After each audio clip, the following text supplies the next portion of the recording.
The transition was never going to be easy. For years, Yamaha's Inline 4 was the surgeon's scalpel of the grid, precise, smooth, and unbeatable in the corners.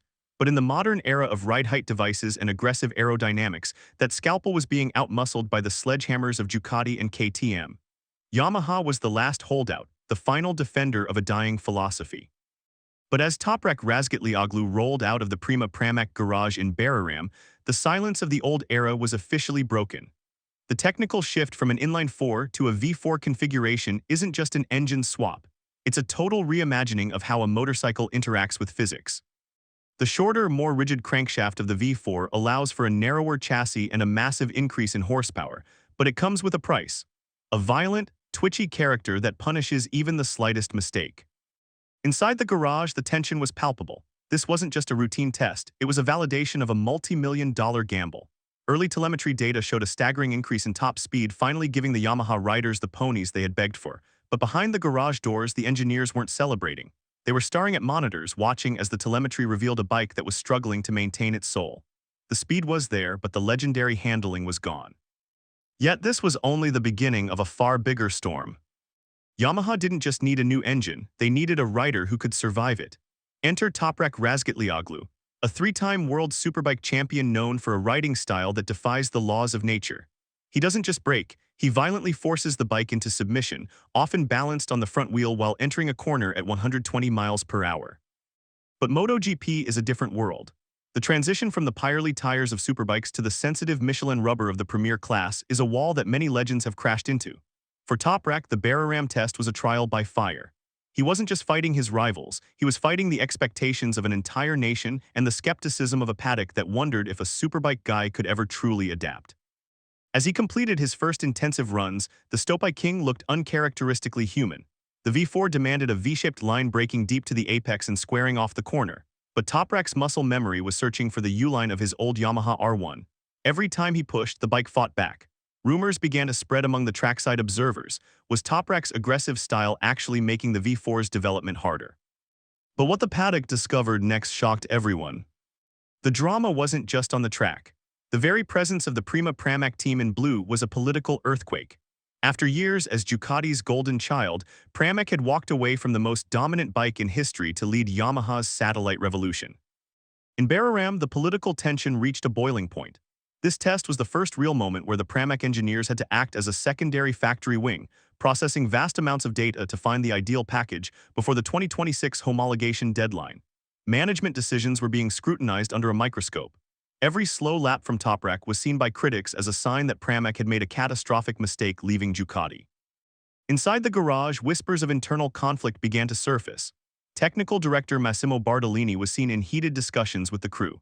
The focus had shifted from finding a fast lap to solving a much deeper crisis: corner exit acceleration. If the V4 couldn't get the power to the ground in Sector 3, it didn't matter how fast it was on the straight.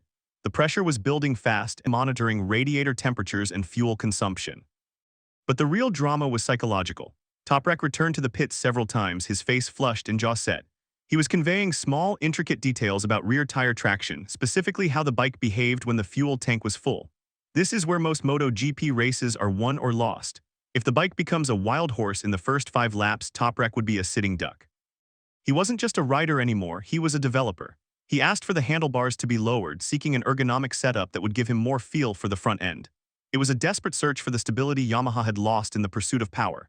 He was working in parallel with his veteran teammate Jack Miller, but their data sets were worlds apart. The collaboration was strained, and the twist that followed would change the championship narrative entirely. In the afternoon session, the team attempted to deploy a new electronic mapping package. The goal was simple: smooth out the violent power delivery of the V4 to prevent the wheel spin that was eating the Michelin rear tires. But in the world of MotoGP, simple doesn't exist. Reports from insiders suggested that the new mapping caused a hiccup in the electronics, forcing Yamaha to halt testing for nearly an hour. In a preseason where every minute of track time is worth its weight in gold, this was a disaster. Toprak sat in the back of the garage, shielded by his helmet, as mechanics swarmed the bike. The media criticism was starting to mount. Public narratives were shifting from Yamaha's rebirth to Yamaha's nightmare. Paddock whispers suggested that the V4 project was still too raw and that the Iwata factory might have underestimated the complexity of the transition. But just as the sun began to dip behind the grandstands, Toprak did something that silenced the critics. With only 30 minutes left on the clock, Toprak Razgatlıoğlu went back out. He didn't look for a safe setup. He didn't look for tire longevity. He went for broke. On his final run, the telemetry showed something staggering. He had stopped trying to ride the V4 like a Yamaha. He started riding it like a weapon. He was sliding the rear into the corners, using his superbike style to force the bike to turn where the engineers said it couldn't. The lap times began to drop. Sector 1 purple, Sector 2 personal best. In the final sector, where the heat and tire wear were at their worst, Toprak remained aggressive, controlling the wheel spin with a surgical right wrist. When he crossed the line, the garage erupted. It wasn't a lap record, but it was a declaration. The V4 wasn't just a fast engine. In the hands of the right rider, it was a threat. The atmosphere of optimism that had been buried under hours of technical frustration suddenly sparked back to life. February 21st, 2026 was not a day of victory, but it was a day of survival. Yamaha had successfully moved the needle from unreliable prototype to potential contender.